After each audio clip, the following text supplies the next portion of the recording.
मेरे नौजवान साथियों, मेरे भारतवर्ष के भाइयों एवं बहनों, माताओं एवं बुजुर्गों और मेरे नन्हे मुन्ने प्यारे दोस्तों, मैं दीपक कुमार बख्शी, रहने वाला बिहार का, गंगा नदी के तट पर हंसता खिलखिलाता मचलता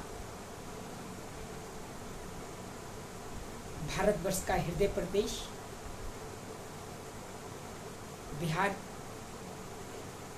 जो लोकतंत्र की जननी है, जो विरासत का धनी है और प्राचीन मगध साम्राज्य की राजधानी पाटलिपुत्रा से मैं आप सभी अपने भारतवर्ष के नागरिकों का, हम भारत के लोगों का सादर प्रणाम करता हूँ एवं हार्दिक अभिनंदन भी करना चाहता हूँ। मैं ईश्वर से प्रार्थना करना चाहता हूँ कि हम भारतवर्ष के लोग सदैव स्वस्थ, प्रसन्न एवं शांतिपूर्ण जीवन यापन करते हुए अपने भारत वर्ष की आत्मा यानी अपनी सभ्यता संस्कृति के संरक्षण हेतु हम सदैव तन मन धन से आगे बढ़ते रहें और अपने भारतवर्ष के प्रति अपना सर्वस्व जीवन समर्पित करने की आकांक्षा करें। यही मेरा भारतवर्ष का भविष्य है, यही मेरी इच्छा है, यही मेरी आकांक्षा है और मुझे आशा ही नहीं वरन पूर्ण विश्वास है कि हम भारतवासी मिलके एक न एक दिन अपने भारत विजन 2047 के तहत अपने भारतवर्ष को एक नया भारत बनाएंगे, एक आत्मनिर्भर भारत बनाएंगे, एक विकसित भारत बनाएंगे, एक शक्तिशाली भारत बनाएंगे और एक कुशल नेतृत्व करने वाला, एकता के सूत्र में बंधने वाला और सदैव हंसी खुशी उत्सव को मनाने वाला भारत बनाएंगे। और साथ ही साथ यह मेरी कामना है कि हम भारतवर्ष के आज़ादी के शताब्दी समारोह में यानी स्वतंत्रता के 100वीं वर्षगांठ पर 15 अगस्त 2047 को अपने राष्ट्रीय तिरंगे को फहराते हुए जन गण मन का गौरवगान करेंगे। यही मेरी आकांक्षा है, यही मेरी इच्छा है। आइए हम अपने भारतवर्ष को अपने स्वतंत्रता के द्वितीय आंदोलन में सम्मिलित होकर भारत विजन 2047 के तहत यानी भारतवर्ष के दृष्टि पत्र के तहत हम आगे बढ़ें, अपने कर्तव्य पथ पर जो संविधान द्वारा प्रदत्त हमारे कर्तव्य और अधिकार हैं उनके बीच समन्वय स्थापित करते हुए हम एक होकर, एकजुट होकर आगे बढ़ें और अपने भारतवर्ष को भारत विजन 2047 के तहत एक नया भारत, एक शक्तिशाली भारत, एक स्वच्छ भारत, एक दक्ष भारत, एक आत्मनिर्भर भारत, एक विकसित भारत, एक शांतिपूर्ण भारत बनाने हेतु हम कृत संकल्प लें और ईश्वर से कामना करें कि हम अपने उद्देश्य में सफल होकर रहेंगे। मेरे नौजवान साथियों, आपको मालूम ही होगा कि भारत विजन 2047 जो हमारे पूर्व राष्ट्रपति डॉक्टर APJ अब्दुल कलाम के विजन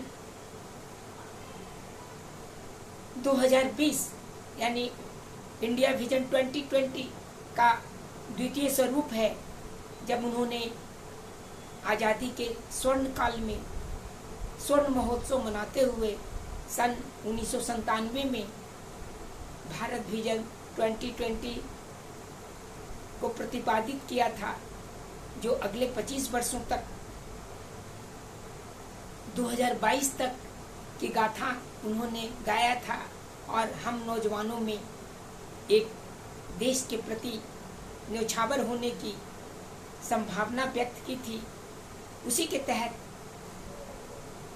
उनको सादर प्रणाम करते हुए हम लोगों ने आज़ादी के अमृत महोत्सव यानी 15 अगस्त 2022 को अगले 25 वर्षों तक का विजन, भारत विजन, भारत का दृष्टिपथ 2047 2047, भारत विजन 2047 को प्रतिपादित करने का प्रण लिया था।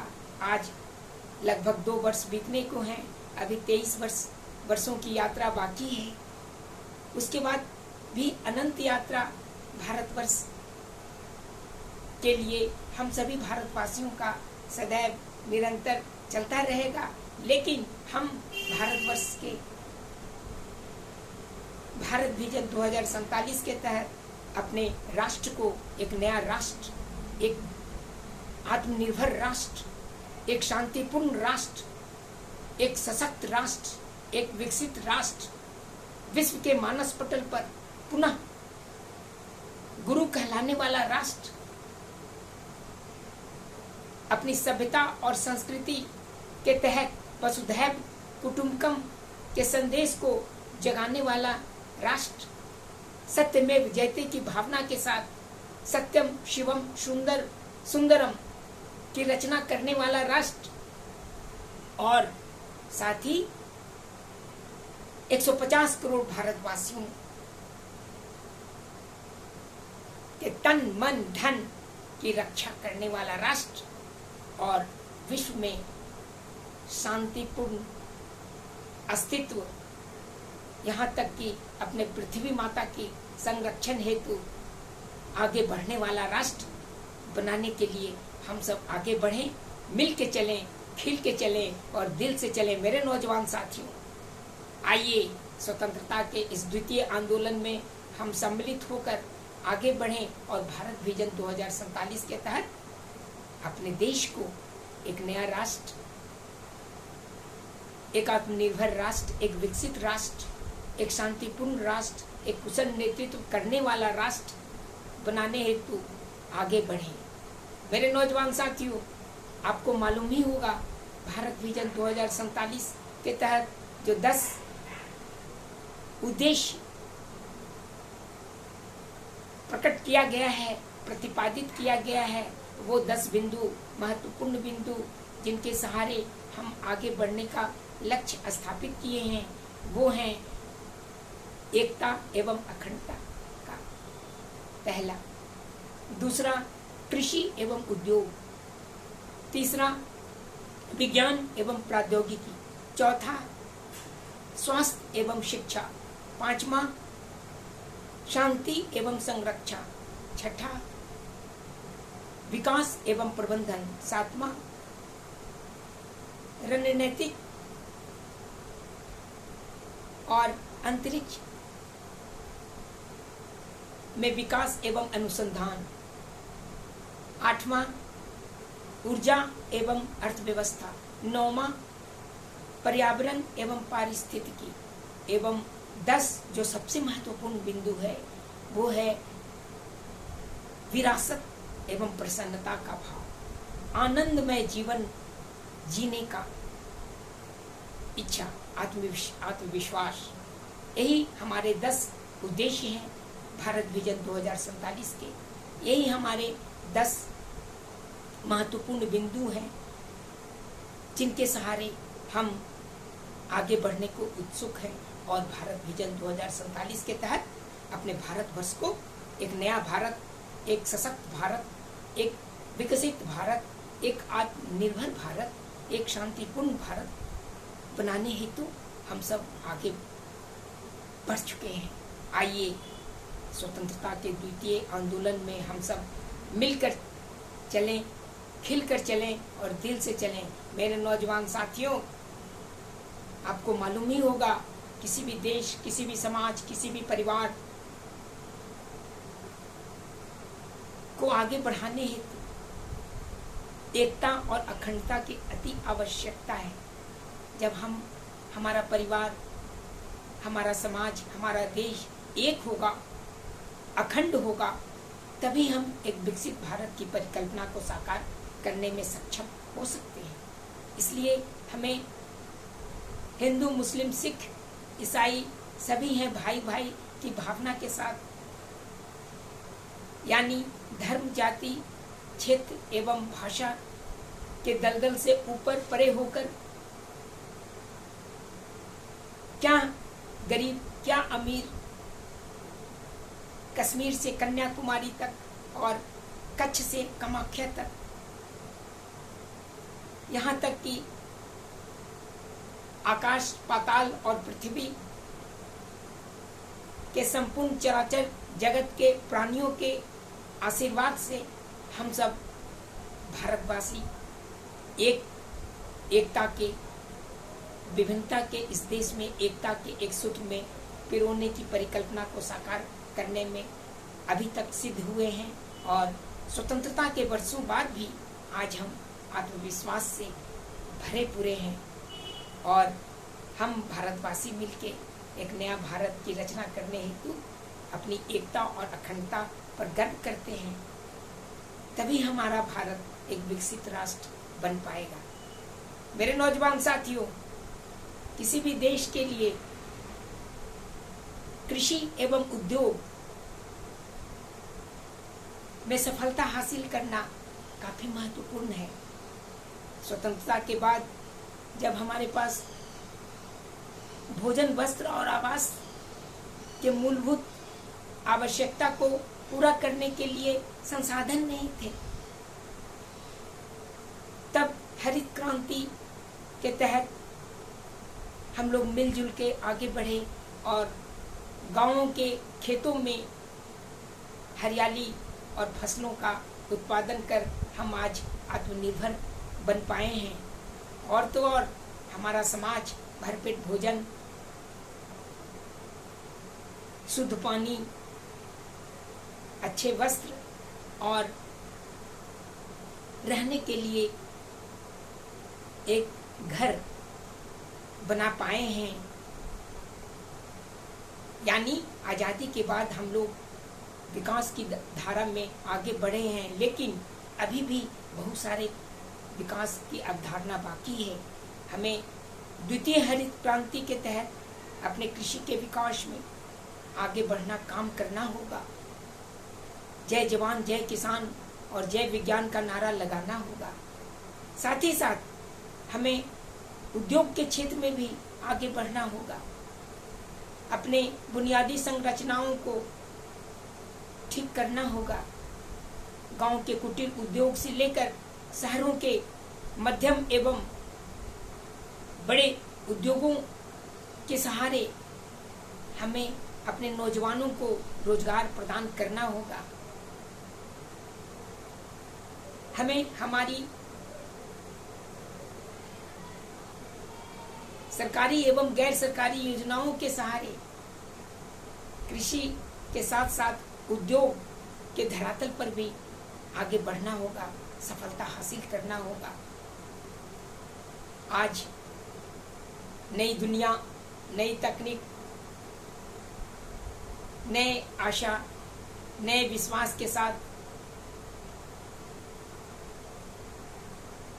हम आगे बढ़ रहे हैं और भारतवर्ष को एक विकसित राष्ट्र बनाने के लिए कृषि एवं उद्योग के क्षेत्र में सतत एवं समावेशी विकास की परिकल्पना को साकार करने में सक्षम हो पाए हैं। हमें और भी आगे बढ़ना है। मेरे नौजवान साथियों, विज्ञान एवं प्रौद्योगिकी का क्षेत्र के क्या कहने, न केवल हमारा देश बल्कि संपूर्ण विश्व आज विज्ञान एवं तकनीकी, इंजीनियरिंग यानी अभियंत्रणा के क्षेत्र में सतत जागरूक है और सतत विकास करने को उत्सुक है। हमारा देश भी आज़ादी के वर्षों बाद भी हम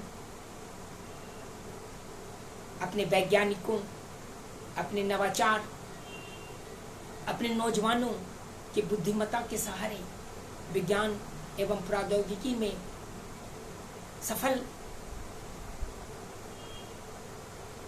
होने को उत्सुक हैं और हमने सफलता पाई भी है। आज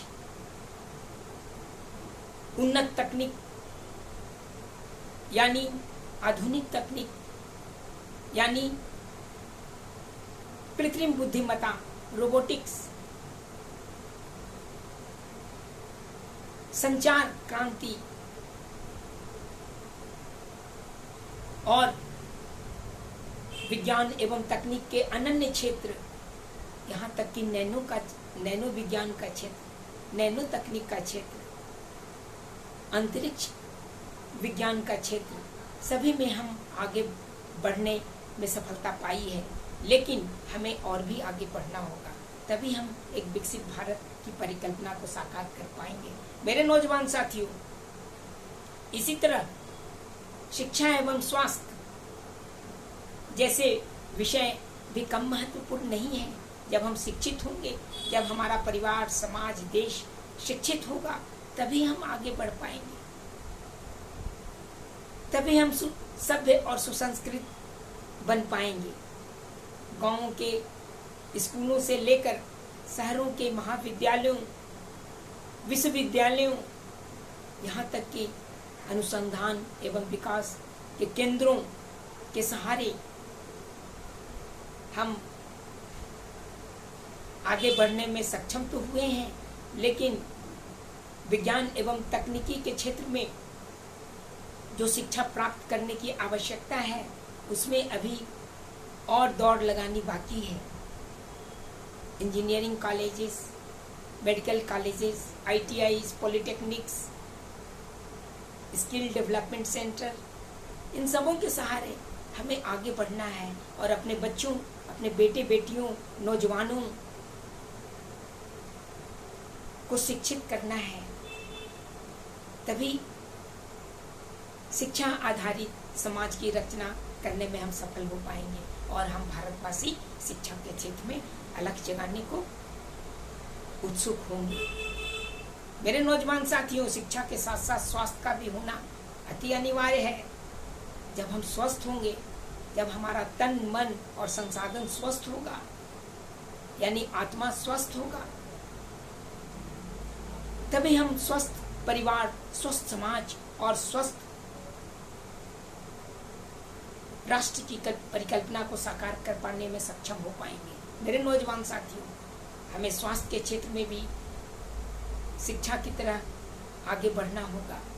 गांवों के स्वास्थ्य केंद्रों से लेकर शहरों के मेडिकल कॉलेजों यानी चिकित्सा संस्थानों के साथ साथ अखिल भारतीय चिकित्सा संस्थान यानी एम्स जैसे उत्कृष्ट स्वास्थ्य केंद्रों की संरचना में हमें आगे बढ़ना होगा। हमें चिकित्सकों, यहाँ तक कि आयुष, आयुर्वेदिक, होम्योपैथिक के साथ साथ एलोपैथिक एवं प्राकृतिक चिकित्सा पर भी ध्यान देना होगा। तभी 150 करोड़ भारतवासियों को हम स्वास्थ्य की सुविधा प्रदान करने में सक्षम होंगे। आज आयुष्मान भारत के तहत जो सरकार के द्वारा स्वास्थ्य बीमा नागरिकों को प्रदान किए जा रहे हैं, आज जो कोरोना जैसे महामारी का भी संसाधन प्रकट कर उस पर विजय प्राप्त करने को आगे बढ़ने का लक्ष्य स्थापित किए जा रहे हैं। क्या राज्य, क्या केंद्र, क्या गांव, क्या शहर, सभी में हम आगे बढ़ने को ललायित हैं। यानी शिक्षा के साथ साथ स्वास्थ्य के क्षेत्र में भी हम आगे बढ़ रहे हैं और हमें और भी आगे बढ़ना होगा। तभी हम विकसित भारत की सफलता हेतु सार्थक योगदान प्रदान कर सकते हैं। मेरे नौजवान साथियों, किसी भी परिवार, किसी भी समाज, किसी भी देश, यहाँ तक कि संपूर्ण विश्व के लिए शांति एवं संरक्षा का होना अति अनिवार्य है। जब हमारा मन शांत होगा, जब हमारी आत्मा शांत होगी, जब हमारा शरीर शांत होगा, जब हमारा परिवार में शांतिपूर्ण व्यवस्था होगा, समाज शांतिपूर्ण होगा, तभी हमारा संपूर्ण भारतवर्ष भी शांतमय जीवन जीने को ललायित होगा और हम विकास यानी सतत एवं समावेशी विकास की अवधारणा को सच कर पाने में सक्षम हो पाएंगे। आज आपको मालूम ही होगा, न केवल हमारे देश में बल्कि संपूर्ण विश्व में युद्ध की विभीषिका मुंह फाड़े खड़ी हो रही है। प्राकृतिक आपदाओं की विभीषिका हमें सता रही है। संपूर्ण मानव सभ्यता की संरक्षा करने हेतु हमें एक शांतिपूर्ण विश्व, शांतिपूर्ण समाज एवं सुरक्षित राष्ट्र की परिकल्पना को साकार करना होगा। तभी हम भारत विजन 2047 के तहत अपने देश को एक महान राष्ट्र, एक आत्मनिर्भर राष्ट्र, एक शांतिपूर्ण राष्ट्र, एक विकसित राष्ट्र बना पाने में सक्षम हो पाएंगे। मेरे नौजवान साथियों, किसी भी देश के लिए विकास एवं प्रबंधन का होना भी कम महत्वपूर्ण नहीं है। सतत एवं समावेशी विकास का लक्ष्य जो वर्षों पहले संयुक्त राष्ट्र संघ द्वारा प्रतिपादित किया था, यानी सतत विकास का लक्ष्य जिसे 2030 तक पूरा करना है, जो मिलेनियम डेवलपमेंट गोल के बाद सस्टेनेबल डेवलपमेंट गोल के नाम से जाना जाता है, जिसके तहत हमें शिक्षा एवं स्वास्थ्य, गरीबी का उन्मूलन, भूख, भय जैसे विभीषिका से उबार पाने की क्षमता, प्राकृतिक आपदाओं, विपदाओं से उबरने की क्षमता एवं जलवायु परिवर्तन जैसे महत्वपूर्ण विपदाओं से बचने की सफलता हासिल करने में जो हमारा लक्ष्य रखा गया है, उसे पूरा करने के लिए हम सब भारतवासी को आगे बढ़ना होगा। एक नए उत्साह से, एक नई आशा से, एक नए विश्वास से हमें विकास एवं प्रबंधन यानी सतत एवं समावेशी विकास एवं कुशल प्रबंधन के लिए एक नया समाज, एक नया राष्ट्र की रचना करना होगा। मेरे नौजवान साथियों, विकास चाहे यातायात का क्षेत्र हो, चाहे रेल हो, वायु हो, जल हो,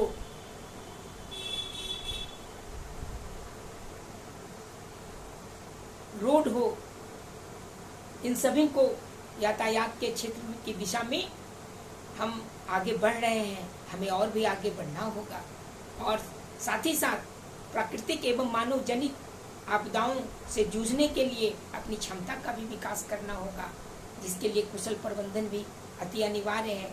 चाहे वो बाढ़ हो, सुखाड़ हो, भूकंप हो। आज विश्व में आपको मालूम ही होगा, भूकंप की विभीषिका पुनः मानव सभ्यता को लील रही है। हमारे देश में भी भूकंप, बाढ़, सुखाड़, चक्रवात, सुनामी, गर्म एवं ठंडी हवा, ग्लोबल वार्मिंग यानी भूमंडलीय उष्णता, ग्लोबल कूलिंग यानी भूमंडलीय ठंडक, साथ ही साथ जलवायु परिवर्तन जैसे विभीषिका से हमें आगे बढ़ना होगा, जिसके लिए सतत एवं समावेशी विकास के साथ साथ कुशल प्रबंधन भी करना होगा। मेरे नौजवान साथियों, आज विकास एवं प्रबंधन के साथ साथ अंतरिक्ष के क्षेत्र में विकास एवं अनुसंधान की भी आवश्यकता है और एक कुशल एवं नए आधुनिक वैज्ञानिक रणनीति के सहारे अपने देश को, अपने देश के समाज को यहाँ तक कि संपूर्ण विश्व की सुरक्षा एवं संरक्षण हेतु आगे बढ़ना होगा और एक रणनीति के तहत अपने देश की सुरक्षा, चाहे आंतरिक सुरक्षा हो, चाहे बाह्य सुरक्षा हो, चाहे नक्सल वादियों की से सुरक्षा हो, चाहे आतंकवादियों से सुरक्षा हो, चाहे प्राकृतिक आपदा या मानव जनित आपदाओं से सुरक्षा हो, सभी के साथ साथ हमें आगे बढ़ना होगा और एक कुशल एवं नए रणनीति के तहत क्या जल, क्या नभ,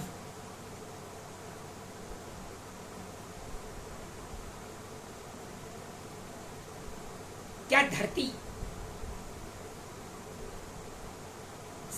सभी पर अपने नौजवानों एवं किसानों को प्रशिक्षित कर विज्ञान एवं तकनीक के सहारे एक नए रणनीति के तहत हमें आगे बढ़ना होगा और अपने भारतवर्ष को एक सशक्त एवं कुशल राष्ट्र बनाना होगा। साथ ही साथ अंतरिक्ष में भी के क्षेत्र में भी हमें विकास अनुसंधान करना होगा ही। आपको मालूम ही होगा, आज़ादी के वर्षों बाद आज हम इतना सक्षम हुए हैं अंतरिक्ष के क्षेत्र में कि हम चंद्रायन यानी चंद्रमा की धरती तक पहुंच पाए हैं। हमारी परिकल्पना भारतवासी को, भारत के तिरंगे झंडे को चंद्रमा की सतह पर फहराने की है। हमारी परिकल्पना सूर्यायन यानी 11 पॉइंट तक पहुंचने की सफलता को आगे बढ़ाने की है। हमारी परिकल्पना अंतरिक्ष के क्षेत्र में सतत विकास हेतु भारतीय अंतरिक्ष स्टेशन की रचना करने की है। साथ ही साथ ब्रह्मांड के, सौरमंडल के विभिन्न ग्रहों तक पहुंचने की भी सफल कार्य प्रणाली अपनाने की है। इस दिशा में हम आगे बढ़ रहे हैं। हम अंतरिक्ष के साथ साथ पाताल यानी समुद्रायन की भी परिकल्पना को साकार कर पाने में सक्षम हो पा रहे हैं। तभी हम भारतवासी विश्व के प्रभाव मंडल पर आगे बढ़ पाएंगे और अपने भारतवर्ष को एक भारत श्रेष्ठ भारत, एक विकसित भारत की रचना करने में सफल हो पाएंगे। मेरे नौजवान साथियों, किसी भी क्षेत्र देश के विकास में ऊर्जा एवं अर्थव्यवस्था का होना अति अनिवार्य है। ऊर्जा के क्षेत्र में हम जानते हैं कि हमारी सफलता वर्षों बाद, स्वतंत्रता के वर्षों बाद आत्मनिर्भरता की ओर ले गई है। फिर भी हम पेट्रोल, डीजल, गैस के लिए दूसरे देशों पर निर्भर हैं। हमारा संसाधन उतना नहीं है जितना हम चाहते हैं। इसलिए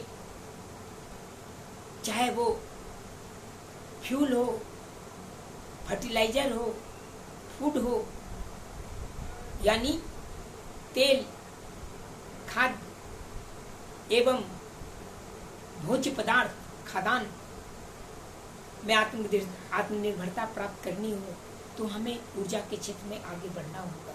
हमें जल स्रोतों से ऊर्जा का संरक्षण करना होगा। हमें ताप घरों से ऊर्जा के साथ साथ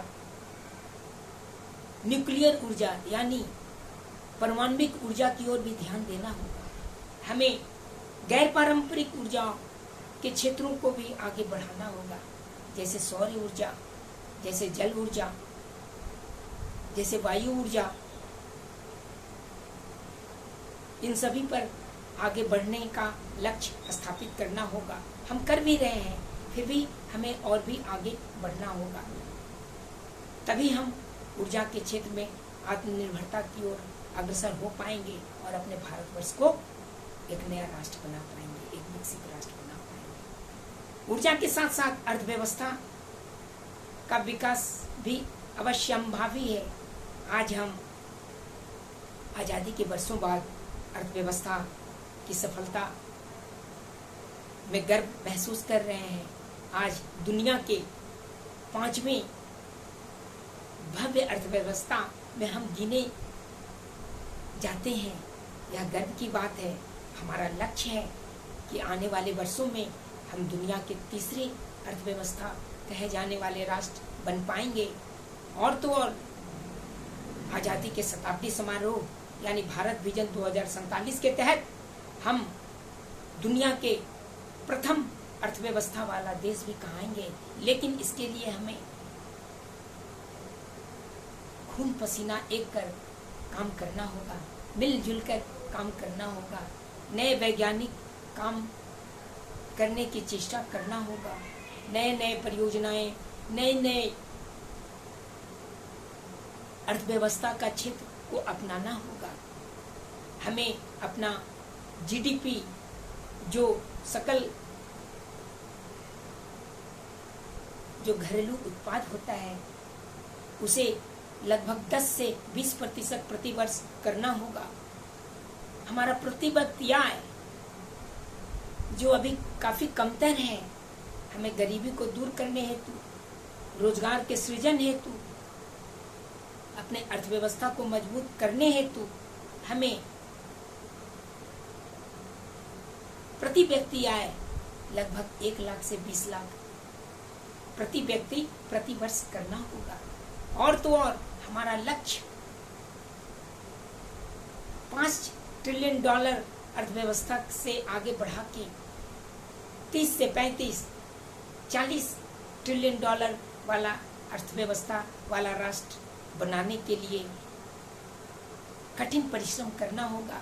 तभी हम अपने भारतवर्ष को एक विकसित राष्ट्र बनाने में कामयाब हो सकते हैं। मेरे नौजवान साथियों, किसी भी देश के लिए, किसी भी राष्ट्र के लिए, किसी भी परिवार एवं समाज के लिए, यहाँ तक कि संपूर्ण विश्व के लिए पर्यावरण एवं पारिस्थितिकी का होना, उसके संरक्षण, उसके संवर्धन, उसके संपोषण का होना अति अनिवार्य है। जब हम पृथ्वी माता को पृथ्वी माता कहते हैं, जिसके गोद में हम खिलखिलाते, मचलते और लहलहाते हैं, हंसते खिलखिलाते हैं, तो हमें अपने पृथ्वी माता के पर्यावरण एवं पारिस्थितिकी को भी संरक्षित करना होगा। हमें हरित पृथ्वी बनाने हेतु कार्य करना होगा, न केवल मनुष्य के लिए बल्कि पशु पक्षियों, संपूर्ण जगत के प्राणियों, क्या पाताल, क्या अंतरिक्ष, क्या पृथ्वी के ऊपर सभी चराचर जगत के प्राणियों की रक्षा करने हेतु, संरक्षण करने हेतु हमें आगे बढ़ना होगा। हमें एक नवाचार के तहत विज्ञान एवं तकनीकी का सहारा लेकर अपने पर्यावरण एवं पारिस्थितिकी के संरक्षण में कठिन परिश्रम करना होगा। हम लोग कर रहे हैं।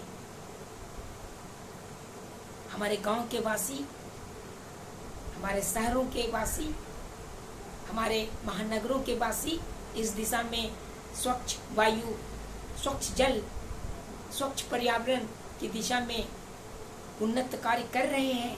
लेकिन हमें अपने परिवार, अपने एक व्यक्ति, अपने समाज और अपने देश के लिए पर्यावरण एवं पारिस्थितिकी के मध्य संतुलन स्थापित करते हुए पर्यावरण एवं विकास के मध्य संतुलन स्थापित करना होगा। पर्यावरण एवं पारिस्थितिकी के मध्य संतुलन स्थापित करना होगा, चाहे वो वाइल्ड लाइफ हो, चाहे बायोडाइवर्सिटी हो।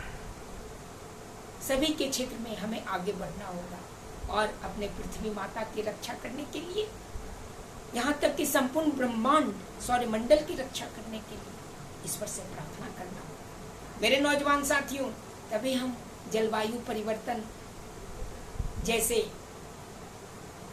विपदाओं से जूझने में सक्षम हो सकते हैं। तभी हम भूमंडलीय उष्णता, भूमंडलीय ठंडता यानी ग्लोबल वार्मिंग, ग्लोबल कूलिंग जैसे विपदाओं से जूझने में सफल हो सकते हैं और अपने देश को सतत एवं समावेशी विकास की धारा में ले जाकर अपने देश को पर्यावरण एवं पारिस्थितिकी के क्षेत्र में उन्नत बना पाने में सक्षम हो सकते हैं। मेरे नौजवान साथियों, हमारे भारत विजन 2047 का 10वां जो बिंदु है, 10वां उद्देश्य है, वो सबसे महत्वपूर्ण है, यानी विरासत का संरक्षण एवं प्रसन्नता का बोध, आनंदमय जीवन। हमारा देश विरासत का धनी है, हमारा प्रदेश विरासत का धनी है। विभिन्नताओं में एकता वाला हमारा भारतवर्ष न केवल प्राकृतिक विरासत, न केवल वास्तुकला का विरासत, न केवल सांस्कृतिक एवं सामाजिक विरासत की अवधारणा को गौरवशाली बनाने में सक्षम रहा है, बल्कि एक आत्मीय वर्तमान से एकता एवं अखंडता के वर्तमान से एक शांतिपूर्ण एवं समावेशी विचारधारा से हम अपने समाज, अपने परिवार, अपने देश को गौरवशाली सभ्यता एवं संस्कृति के तहत आगे ले जाने में, अपने विरासत के संरक्षण में सफल सिद्ध हुए हैं। लेकिन हमें अपने विरासत के संरक्षण के लिए हमें और भी आगे बढ़ना होगा। हमें अपने कला के विकास में, अपने संगीत, नृत्य एवं गीतों के सहारे, अपने विभिन्न कला के उन्नत विधाओं के सहारे, अपने अनन्य विरासत के सहारे जो हमारा प्रभामंडल है संपूर्ण देश में, आप किसी प्रदेश में जाएंगे तो वो विरासत का धनी होगा। तो एक विरासत रूपी पर्यटन के सहारे हमें आगे बढ़ना होगा और हमें एक उन्नत लक्ष्य की प्राप्ति हेतु कार्य करना होगा। साथ ही साथ यह तभी संभव है जब हम भारत विजन 2047 के तहत एक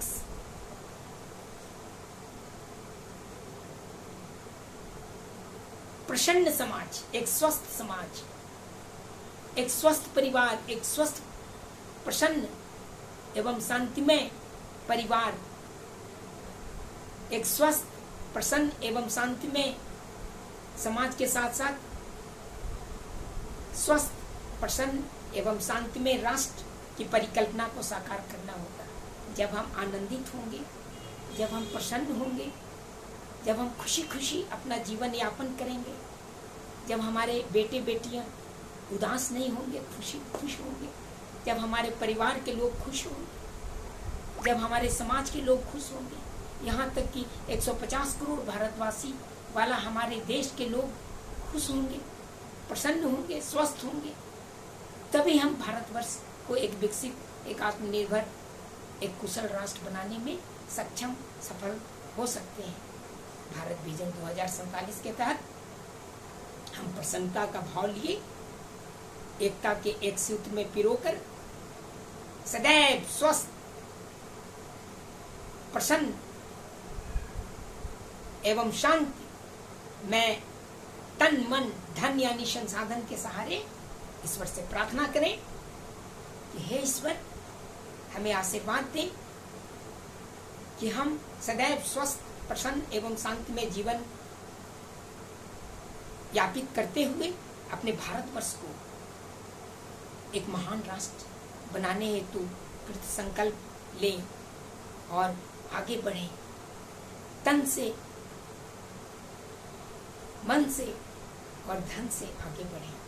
अपने जीवन को समर्पित कर दें अपने देश की एकता, अखंडता के लिए, अपने देश के शिक्षा एवं स्वास्थ्य के लिए, अपने देश के कृषि एवं उद्योग के विकास के लिए, अपने देश के विज्ञान एवं प्रौद्योगिकी में सफलता के लिए, अपने देश में शांति एवं संरक्षण के लिए, अपने देश में विकास एवं प्रबंधन का नया युग लाने के लिए, अपने देश में एक कुशल रणनीति और अंतरिक्ष में विकास करने के लिए, अपने देश में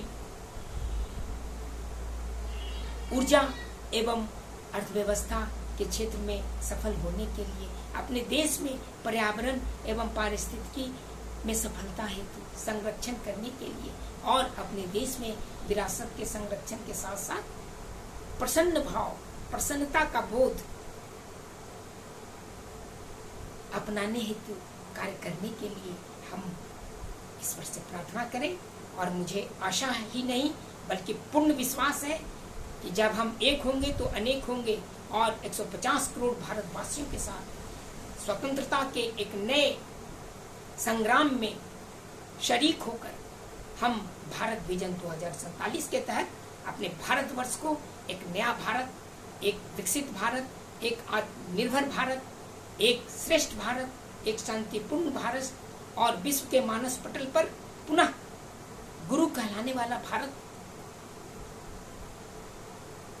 के निर्माण में हम